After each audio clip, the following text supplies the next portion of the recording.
그렇습니다. 네. 잘들 지내셨죠? 네.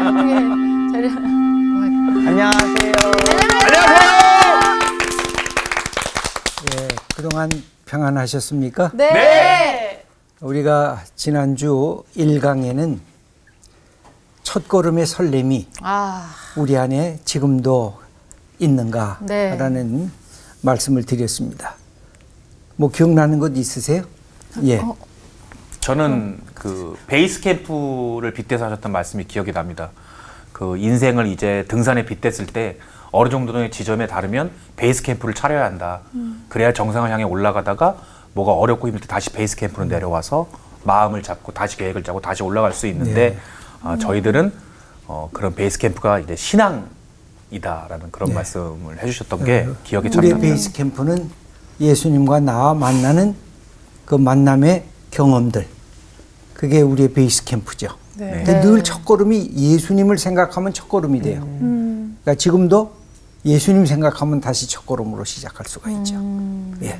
그 고흐가 이제 따라했던 그 밀레의 그림 첫걸음 그 그림에서 엄마가 아이를 안고 있고 아빠가 농사 짓고 왔다가 이렇게 했을 때 달려가는 그 첫걸음이 우리일 때도 있지만 우리가 그 엄마 역할도 하고 우리가 결국에 이 다른 사람들에 있어서 우리가 또 맞아주는 역할도 해야겠구나. 첫걸음에서 조금 더 성숙해야겠구나. 그런 생각도 또 들었어요. 그래서 그 첫걸음을 가다가 아이가 넘어질 수도 있거든요. 그래도 괜찮은 게 왜 괜찮아요?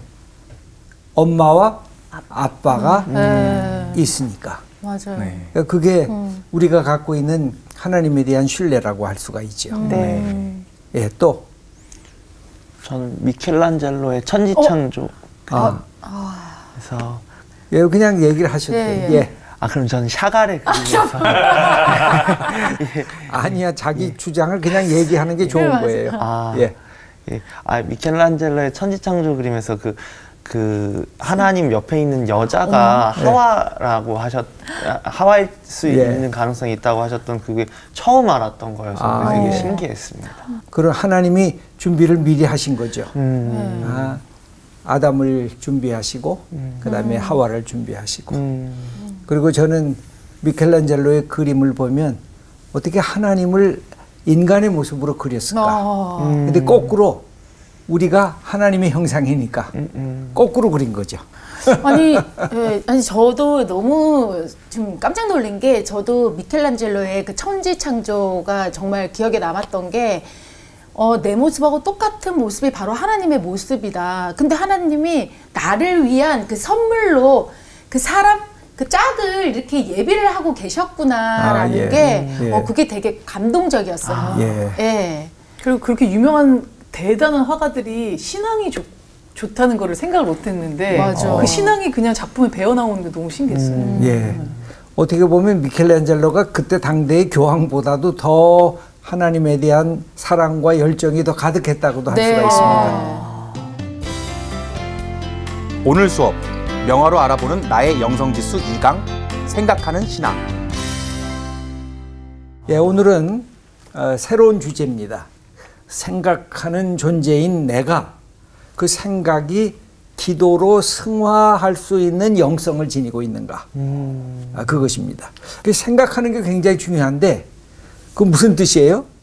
범사에 누구를 인정하는 것, 하나님을 인정하는 것, 그것을 말하고 있는 지혜로운 성경 말씀을 다시금 재해석한 것이라고 할 수가 있습니다. 그래서 생각이 굉장히 중요합니다. 여기 제가 나는 생각한다와 나는 기도한다는 동행할 수 있는가? 생각하는 사람이 기도할 수 있는가? 오늘의 나는 뭘까요? 어제까지 내가 생각한 모든 결과의 총합, 그게 오늘의 나를 만들어낸 거죠. 여태까지 내가 생각하고 결단해서 행동했던 게 지금 내가 된 거죠. 그러면 내일의 나는 뭘까요?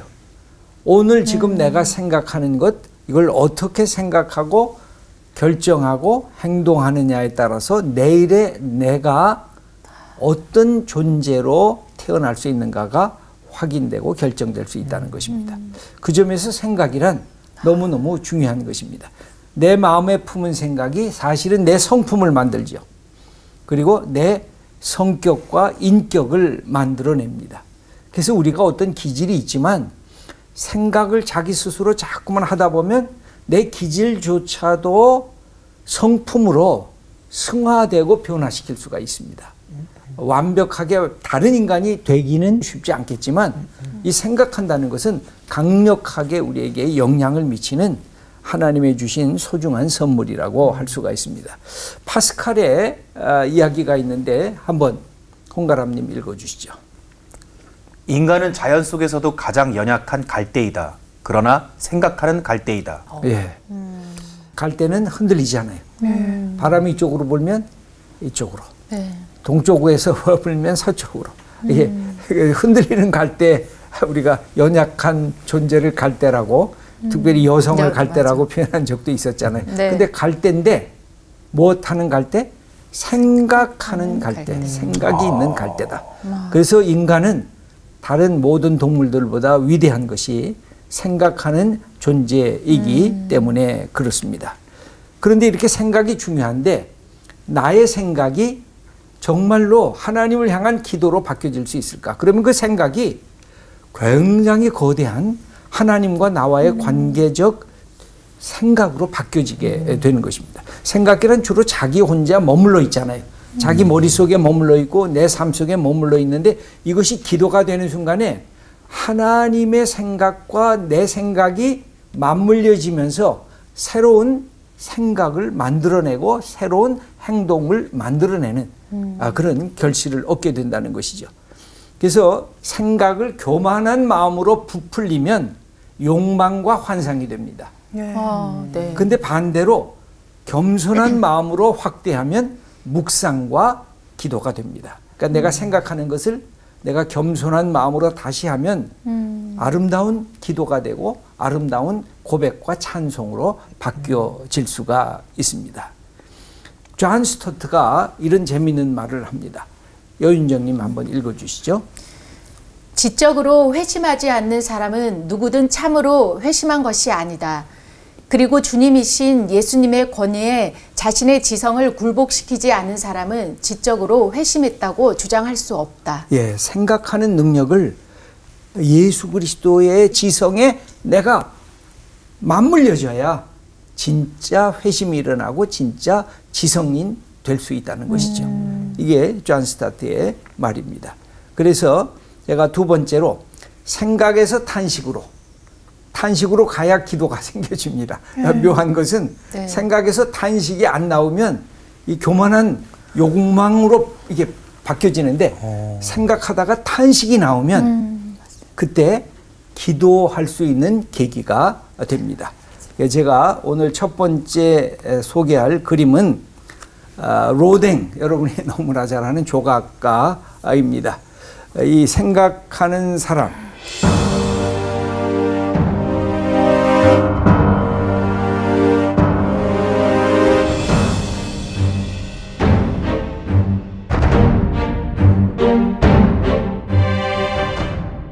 이게 49cm인데 와. 지옥문에 있을 때는 49cm짜리였는데 이거를 따로 로댕이 다시 조각을 확대한 것이 186cm니까 굉장히 큰 것입니다. 근데 우리는 지옥문에 있는 로댕을 잘 몰라요. 네. 몰라요. 그래서 지옥문을 한번 보여주시겠습니다. 여기 이게 지옥문인데 네. 여기 지옥문에 요 가운데.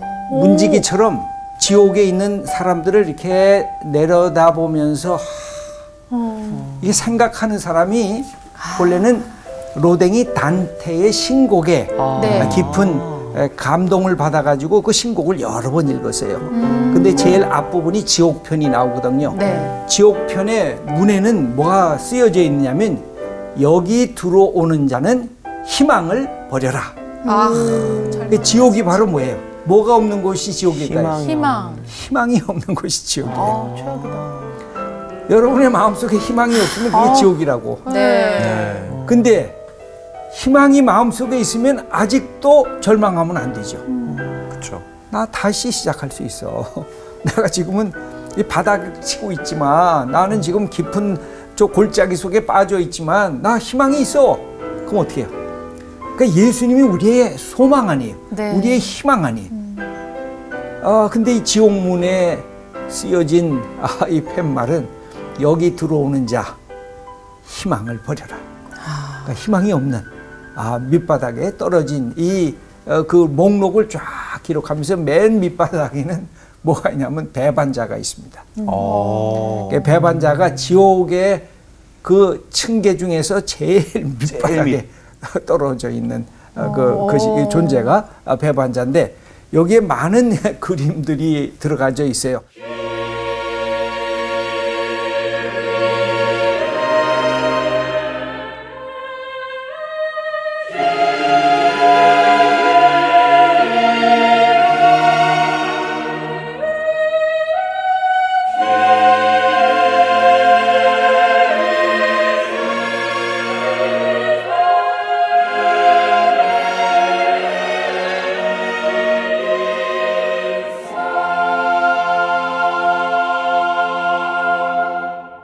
여러분들이 너무나 잘 아는 로댕의 키스, 입맞춤이라고 하는 남자와 여자가 이렇게 키스하는 장면도 사실은 이 지옥에 있는 남자와 여자예요.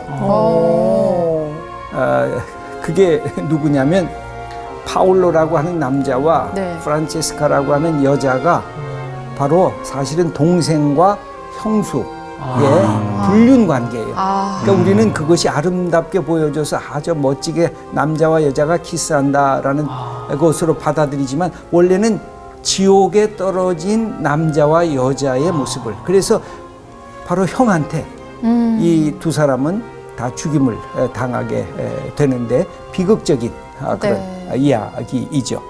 근데 여기 그걸 이제 초점으로 얘기하려고 하는 것은 아니고 이 생각하는 사람의 이 모습을 다시 보세요. 이 오른손으로 이렇게 턱을 괜 게 아니에요. 턱을 이렇게 괜었어요. 근데 오른손 이것이 어디에 가 있을까요? 왼손 무릎에, 그죠? 왼쪽 다리 무릎에 있으니까 이게 몸이 막 비틀어졌어요. 그죠? 이게 우리 홍가람님 한번 보세요. 그 바닥에 더 밑으로 내려야지. 불편하네. 그렇지, 거기 그러고 있는 거예요. 그렇게 되니까 뭐가 보여요? 힘들어. 네? 근데 힘든데 옆에 이 사람은 근육이 보이는 거예요. 그러니까 이게 그림을 그리는 사람이 생각을 굉장히 많이 한 거예요. 그냥 똑바로 오른쪽 이 무릎에 오른손을 했으면 근육이 안 보이잖아요. 안 보이네. 근데 이게 옆으로 쫙 하니까 이렇게 몸을 돌리면서 근육이 보이면서 생각하는 사람이 얼마나 지금 심각하게 고민하면서 생각하고 있는가. 지옥에 떨어진 사람들을, 저 사람들을 보면서 너무나 가슴이 아파서 고뇌하면서 탄식하면서 그렇게 생각하는 거예요.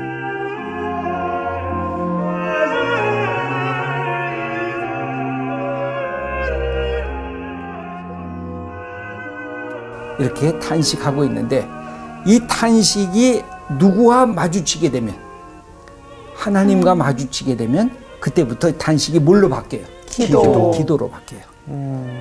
여러분, 그래서 생각하는 게 너무 중요해요. 근데 생각할 때 어렵고 힘든 일을 경험을 하게 될 때는 뭘 해야 돼요? 탄식을 해야 돼요. 애통을 해야 돼요. 그러면서 누구를 생각해요? 예수님을 생각하면 그때부터 그 애통이 기도로, 하나님을 향한 간구로 바뀌어지기 시작하는 거죠. 저는 그게 아주 소중한 그 의미가 있다고 여겨집니다. 그때 새로운 희망이 솟구치면서 맞아, 내가 벗어나야지, 여기서부터 탈출해야지, 그런 용기를 갖게 되죠.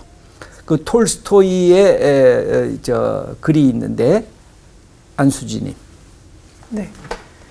모든 사람들이 세상을 바꾸겠다고 생각하지만 어느 누구도 자기 자신을 바꿀 생각은 하지 않는다. 예.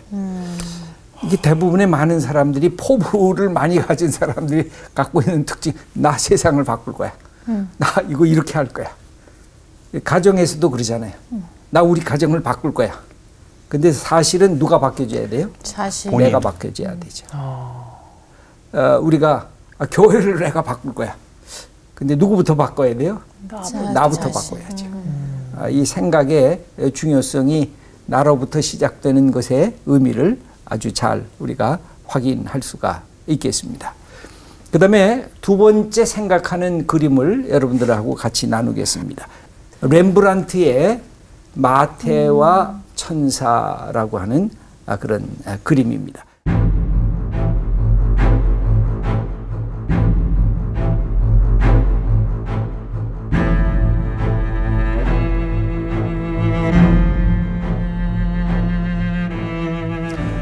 마태복음을 보면 천사 얘기가 많이 나옵니다. 요셉에게도 천사가 와서 네 아내 마리아를 데려오기를 두려워하지 말아라.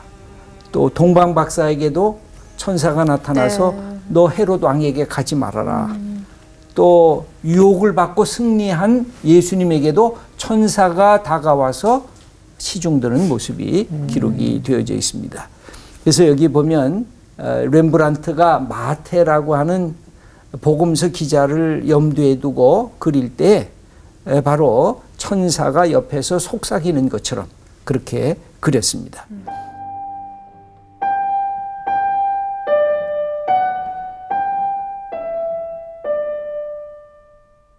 근데 여기 다른 그림하고 제가 비교를 안 했는데 다른 데는 마태한테 천사가 위에서부터 이렇게 밑으로 말씀을 증거하고 마태는 마치 딕테이션 하는 것처럼 받아 적는 거죠. 그냥 구슬로 써나가는 것처럼 하는데 요 렘브란트의 그림은 그런 점에서 아주 특이합니다. 그건 바로 뭐냐면 천사가 옆에서 같이 친구처럼 이렇게 속삭이는 걸 받아 적고 있습니다. 여기에 보면 빛나고 있는 것이 몇 가지가 있는데요. 천사의 얼굴이 빛나죠. 네. 그 다음에 마태의 얼굴이 빛나고 있습니다. 네, 그 다음에 마태의 왼손과 수염 이렇게 만지는 것이 빛나고 있고 오른손과 성경을 쓰는 책이 빛나고 있는 것을 볼 수가 있습니다. 그런 점에서 마태는 예수님이 이 땅에 오신 것이 바로 자기도 경험한 것이고 그러면서 이것을 천사가 가르치는 말로 들으면서 그의 삶 전체가 다 포함된 그런 삶의 내용으로 이것을 서술하기 시작하는 거예요. 요한일서 1장 1절 말씀을 김복규님 한번 읽어주시죠. 태초부터 있는 생명의 말씀에 관하여는 우리가 들은 바요, 눈으로 본 바요, 자세히 보고 우리 손으로 만진 바라. 예, 하나님의 말씀과 동행하면 생각이 거룩한 묵상이 되고 하나님의 말씀을 빼면 인간이 갖고 있는 생각 속에 머물러 버리게 됩니다. 근데 오늘 요한일서 1장 1절은 말씀을 뭐라고 표현하냐면 태초부터 있는 생명의 말씀에 관하여는 우리가 귀로 듣고 우리가 눈으로 보고 우리가 자세히도 보고 우리의 손으로 타취했다, 만졌다 그렇게 얘기를 합니다. 이건 누굴 뜻할까요? 이 땅에 오신 예수 그리스도를 뜻하는 것입니다. 예수 그리스도를 통해서 바로 우리는 하나님의 말씀이 누구인지를 알게 됐다는 거죠. 그래서 여기에서 보면 수염을 손으로 만지작거리고 있다고 하는 것은 깊이 생각하고 있다는 것입니다. 여러분 아주 골똘할 때 그 사람이 갖고 있는 모습이 드러나잖아요.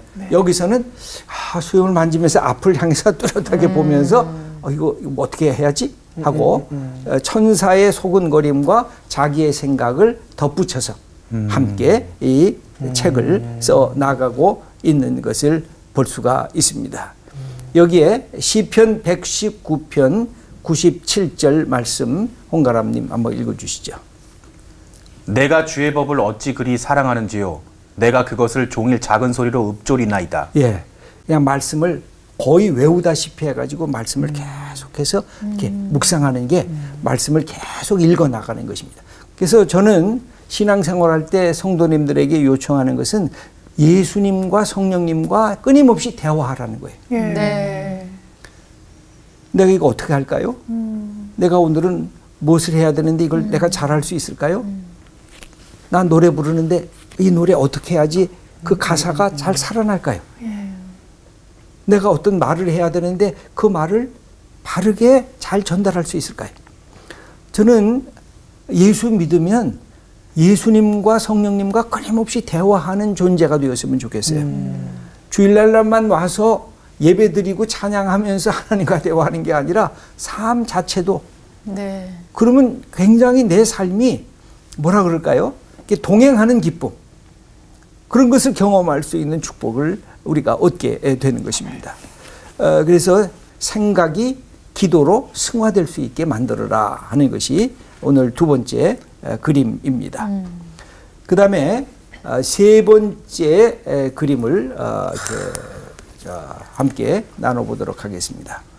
세 번째 그림은 목사님 그 궁금한 게 그 기독교에서는 그러니까 우상을 섬기지 말고 우상을 만들지 말라라는 그 십계명의 계명 때문에 어떻게 보면 조각상이나 그림이나 그런 거를 좀 잘은 모르지만 천주교보다는 조금 좀 그러니까 우리 개신교가 개신교에서는 그런 게 있잖아요. 근데 저 당시에 교황이 있던 그 중세 시대에서는 저렇게 그림으로 표현하고 조각상으로 표현하고 그런 것들이 어느 정도 허용이 됐던 건가요? 그러니까 하나님의 형상을 만들지 말라는 것과 네네. 하나님을 표현하기 위해서 이미지를 사용해야 되는 두 가지가 늘 충돌했죠. 아, 그랬구나. 그러니까 어떻게 하면 하나님의 형상을 네 마음대로 만들어서 거기서 절하고 거기다가 경배하는 거 안 돼. 그러나 이 하나님이 어떤 분인 거를 표현하려고 하면 이미지가 너무 중요한 거죠. 그렇구나. 그러면서 이것이 하나의 예술적으로 르네상스 시대에 예술적으로 이게 승화가 된 거죠. 그러면서 교황청과 그다음에 이 예술가들이 함께 만날 수 있게 됐고 우리 개신교 전통에서 깔뱅 같은 경우는 교회 안에 있었던 모든 그런 그림이나 그런 조각들을 다 부숴버렸거든요. 그래서 어떤 면으로 어떤 그 역사적인 취약점이 있느냐면 너무 빨리 다 파괴시켜서 예술 작품들을 다 소실해버린 거예요. 근데 지금은 그게 없었던 건 아니네요. 있었죠. 근데 지금은 우리가 그것을 다 허용을 하고 있죠. 그렇다고 거기다가 절하진 않잖아요. 그걸 경배하진 않잖아요.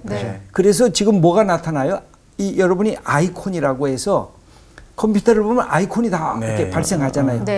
그게 다 사실은 우상적 요소가 있는 거거든요. 또 아이돌. 아이돌이 그게 우상이라는 뜻 아니에요? 그렇죠. 이 현대에 있어서는 그걸 우상처럼 경배하는 이 그룹들이 있잖아요. 마니아들이. 근데 이제 그것이 이제 염려가 되는 거죠. 그것을 좋아하고 따라하는 것까지야 문제가 없는데 거기에 완전히 시간과 돈과 뭐 정성과 그것 없으면 안 되는 마치 하나님이 되죠. 아이돌이 진짜 하나님이 돼가지고. 우상이 되는 그죠? 젊은이들에게는 저 같은 사람만 있으면 BTS가 이렇게 유명해졌겠어요? 나는 BTS 노래도 잘 모르는데. 근데 요새 아이들은 거기에 전 세계적으로 그냥 환호하고 달려들잖아요. 그러니까 그런 것들이 하나의 장점과 단점, 문제점과 긍정적인 점이 동시에 존재한다고 할 수가 있겠죠. 렘브란트의 이 논쟁하는 두 노인,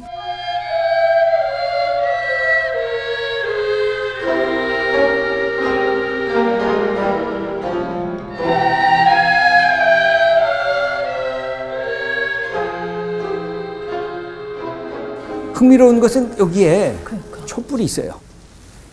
여기 촛불 보여요? 네네. 촛대가 있어요. 이 촛대는 꺼졌어요. 꺼졌는데도 아주 환하게 이렇게 비쳤어요. 렘브란트는 빛의 화가라고 알려져 있어서 자기가 강조하고 싶은 부분을 아주 환하게 그렇게 비춰가고 있거든요. 저쪽에 있는 노인이 바울로 알려져 있고 이쪽에 있는 노인이 베드로라고 알려져 있습니다. 그래서 두 노인이 서로가 대화하는데 약간 논쟁적으로 대화하는 것 같아요. 그 모습을 이 렘브란트가 그렸는데 두 사람이 다 어디에 손을 대고 있습니까? 성경에 손을 다 대고 있습니다. 그래서 베드로는 바울의 말을 경청하고 있습니다. 근데 뭔가 나도 의견을 얘기할 수 있어 하고 검지하고 여기를 이렇게 딱 집어넣고 있잖아요. 중지하고 요 가운데다가 바로 쉴 수 있게.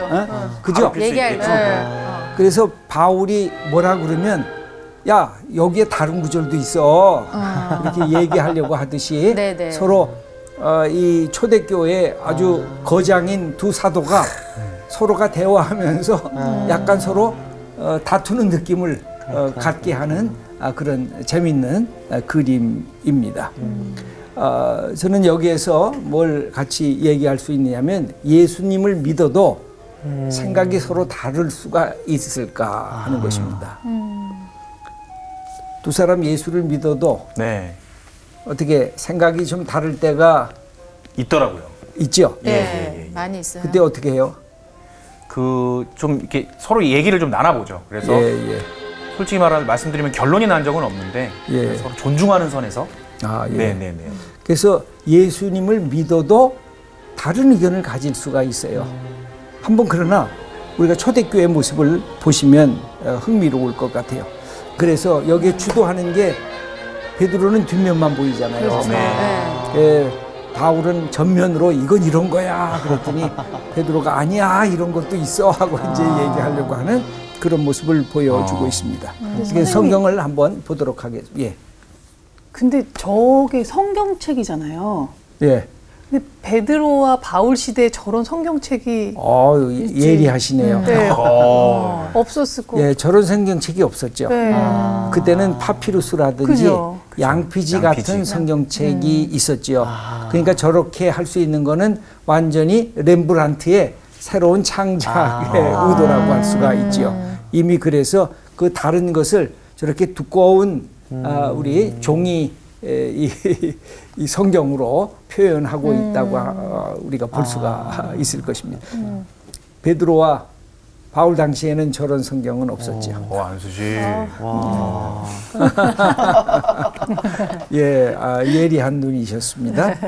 갈라디아서 1장 18절 말씀 누가 읽으실 차례인가? 예, 여윤정님. 그 후 3년 만에 내가 게바를 방문하려고 예루살렘에 올라가서 그와 함께 15일을 머무는 동안 이때는 베드로와 바울이 동역자적 관계를 맺고 같이 예수님에 대한 이야기를 15일 동안 2주 동안 함께 나눴다는 것입니다. 그래서 바울은 베드로에게 예수님의 말씀이 이런 거 맞아? 하고 아마 물었을 것이에요. 그래서 예수님에 대한 이야기를 통해서 함께 나눴을 것입니다. 사도행전 15장 8절 말씀을 접니다. 예.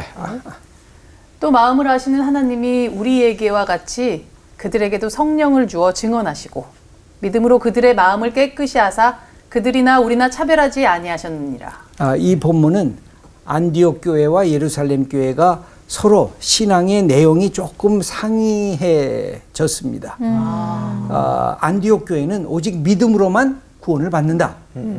예루살렘 교회는 더 유대인들이 많았기 때문에 아니야. 믿음으로 구원받지만 플러스 유대율법을 지켜야 돼. 그래야 구원을 받는 거야 하고 이방인 교인들에게 요청을 했습니다. 그래서 이 안디옥 교회와 예루살렘 교회가 다투게 돼요. 사도행전 15장에 보면 두 교회 대표들이 심하게 논쟁했다 그랬어요. 그러면서 이게 옳아 하고 논쟁을 하다가 여기에 베드로가 딱 일어서는 거예요.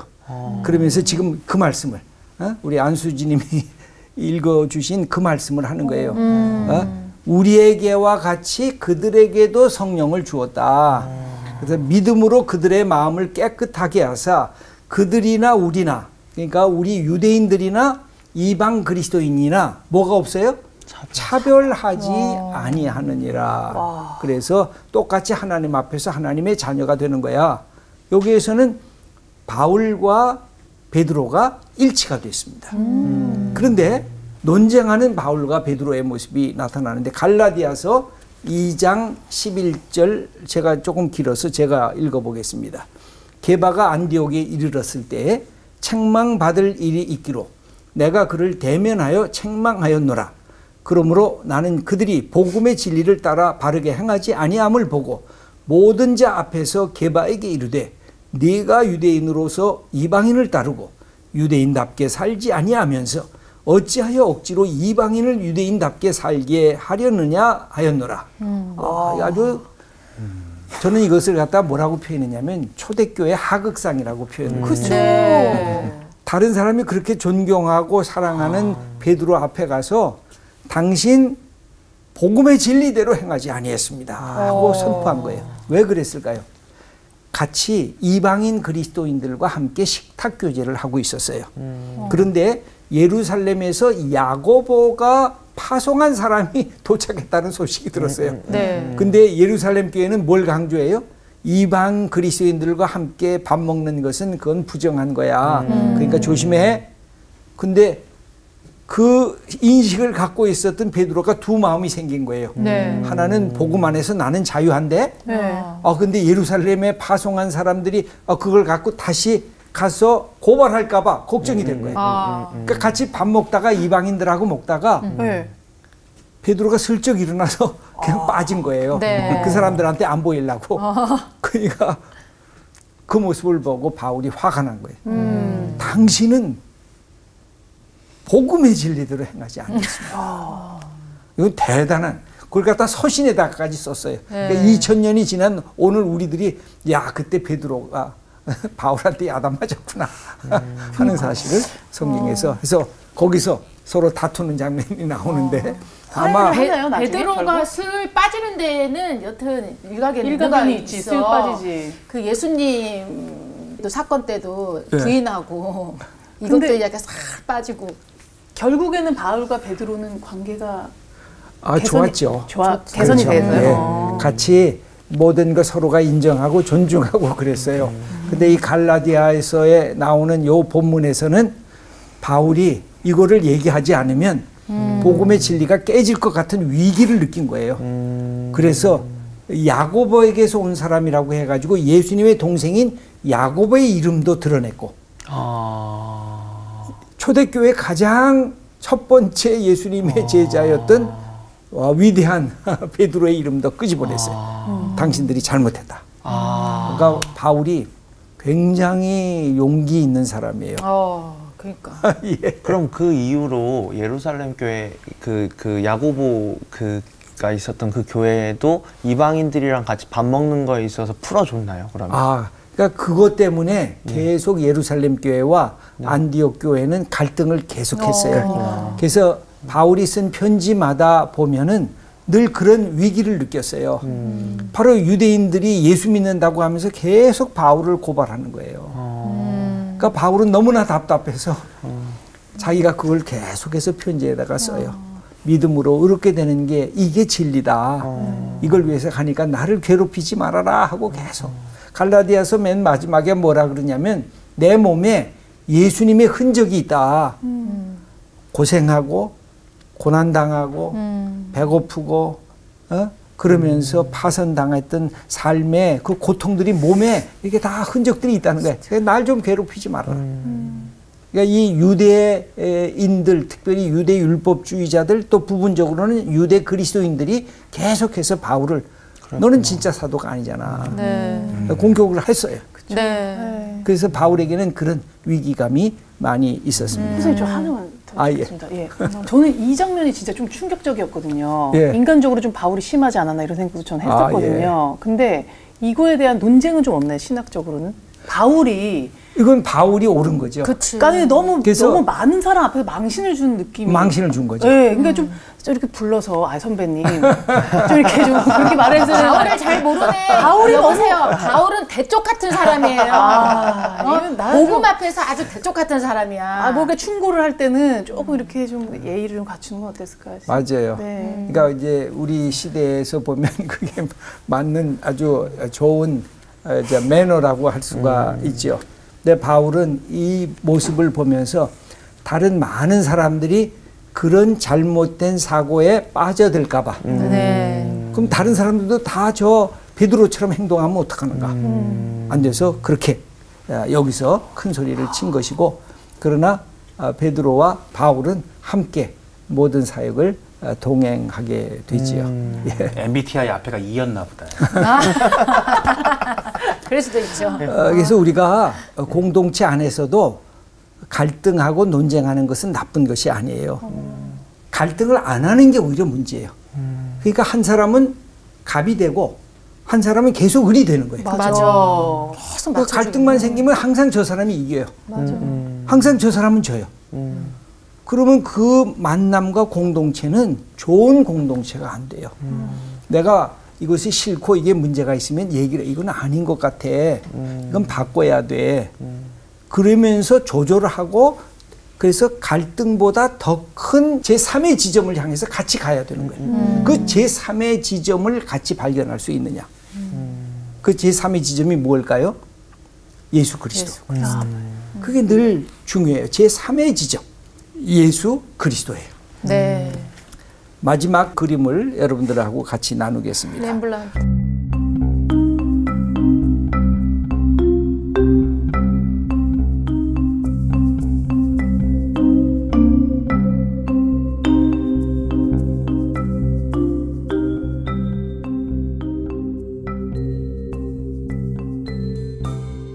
제가 좋아하는 그림입니다. 바울이 고민하는 한쪽에 머리를 쓰고 이거 어떻게 편지를 쓸까. 바울의 편지가 13개가 있잖아요. 네네. 그 편지를 어떻게 내가 쓸까 하고 지금 고민하면서 하나씩 써가는데 이 손이 오른쪽 손이 아주 밝죠. 왼쪽 네. 손과 얼굴 그리고 성경 이 쓰는 서신이 지금 밝게 빛나고 있습니다.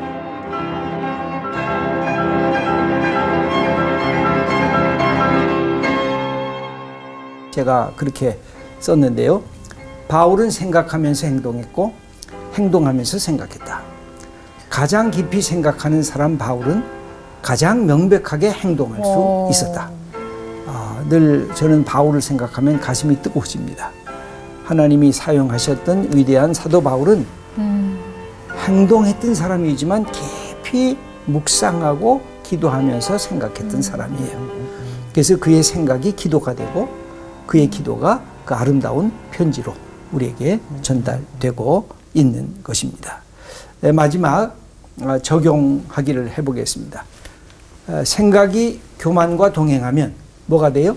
탐욕스러운 환상이 됩니다. 하지만 생각이 겸손과 더불어 가면 나와 우리 그리고 세상을 관찰하는 묵상이 됩니다. 근데 이 묵상이 무엇과 이제 동행을 하면 하나님의 말씀과 동행을 하면 예수 그리스도와 동행하면 그때는 뭐가 될까요? 기도가 됩니다. 그렇게 기도가 되면 그때는 너무 겁내지 말고 무슨 일을 하든지 나 하겠습니다. 나 순종하겠습니다. 나 가겠습니다. 나 이거 해보겠습니다. 도전하겠습니다. 내가 모험하겠습니다. 하고 그냥 앞을 향해서 확실하게 나가는 그런 멋진 하나님의 사람이 되는 것. 그게 우리에게 주신 생각하는 하나님의 축복이에요.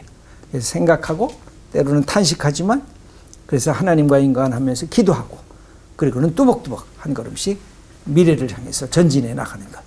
그런 멋진 우리 하나님의 사람들 다 되시기를 축원합니다. 네, 오늘 강의는 여기서 마치겠습니다. 감사합니다.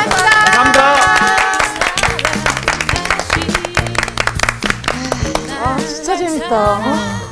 재밌죠. 너무 재밌어. 시간 가는 줄 모르겠어요. 시간 맞아. 와, 아마 가슴이 뜨거워지는 것 같아. 그쵸? 와, 이거 어떡해? 계속 나오시면 돼요. 아니, 저 그 탄식이 꼭 필요하다는 생각 좀 안 하고 싶잖아요. 생각하고 기도하고 싶은데 무조건 가운데 탄식이 있어야 돼. 거기서 하나님을 만나는구나. 아, 바울이 참 세네. 정말 그냥 물론 그냥 기도할 때도 좋지만 내가 애끓는 심정으로 정말 그 애가도 있잖아요. 막 울면서 탄식하는 그때 기도랑은 정말 이 깊이가 다르지 않나. 그 탄식이 전에 배웠던 그건 것 같아요. SQ. 왜냐면 일단 공감을 해야 탄식이 나오는 거거든요. 맞아요. 그죠? 공감 지수는 좀 많이 떨어지는데 이제 많이 올라가지 않을까 기대가 좀 많이 좋아진 것 같은데. 아니 재보셨어요, 제 공감 지수? 제가 느끼니까 싸우지 마세요. 싸우지 살면 마세요. 돼요. 미안합니다. 아무튼 뭐 우리 저기 생각이 깊어질 수 있게 맞아요. 한 주를 네. 그렇게 살아가도록 하겠습니다. 네. 감사합니다.